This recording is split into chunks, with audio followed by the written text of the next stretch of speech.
ఈరోజు మనం తరతరాలుగా వస్తున్న ఒక ఆచారం గురించి, దాని వెనుక దాగి ఉన్న అసలు ఉద్దేశం గురించి తెలుసుకుందాం. చాలా మంది స్త్రీలను తరచుగా వేధించే ప్రశ్న, పీరియడ్ సమయంలో గుడికెందుకు వెళ్ళకూడదు, అలాగే తలస్నానం ఎందుకు చేయకూడదు అని. చాలా మంది దీనిని కేవలం శుద్ధి అశుద్ధి లేదా మైలగా భావిస్తారు. కానీ చరిత్రను పరిశీలిస్తే దీని వెనుక మన పూర్వీకుల అద్భుతమైన భద్రత, ఆరోగ్యం పట్ల శ్రద్ధ కనిపిస్తుంది. మీరొక్కసారి ఊహించండి, అది పూర్వకాలం. మనలాగా బస్సులు కార్లు లేవు. దేవాలయాలు గ్రామానికి చాలా దూరంగా, అడవులు పొలాల మధ్య ఉండేవి. భక్తులు ఉదయం తెల్లవారుజామునే ఆ మార్గాల్లో నడుచుకుంటూ వెళ్లేవారు.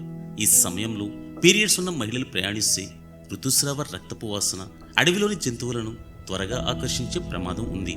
అందుకే మహిళల భద్రత కోసం ఈ నియమం ఏర్పడింది. ఇది కేవలం ఆడవారి రక్షణ కోసం మాత్రమే. ఇక రెండవ ఆచారం, మొదటి 3 రోజులు తలస్నానం చేయొద్దంటారు. ఇది కూడా అశుద్ధం కాదు. ఇది పూర్తిగా ఆడవారి ఆరోగ్యానికి సంబంధించింది. పీరియడ్స్ టైంలో శరీరం ఒక పెద్ద శుభ్రపరిచే ప్రక్రియలో ఉంటుంది. ఈ సమయంలో శరీరం సహజంగానే కొంత బలహీనంగా, విశ్రాంతి కోసం సిద్ధంగా ఉంటుంది. ఆ రోజుల్లో చల్లని నీటిని తల మీద పోసి ఎక్కువ శ్రమకు గురిచేస్తే శరీరం నొప్పులకు, ఒత్తిడికి దారితీస్తుంది.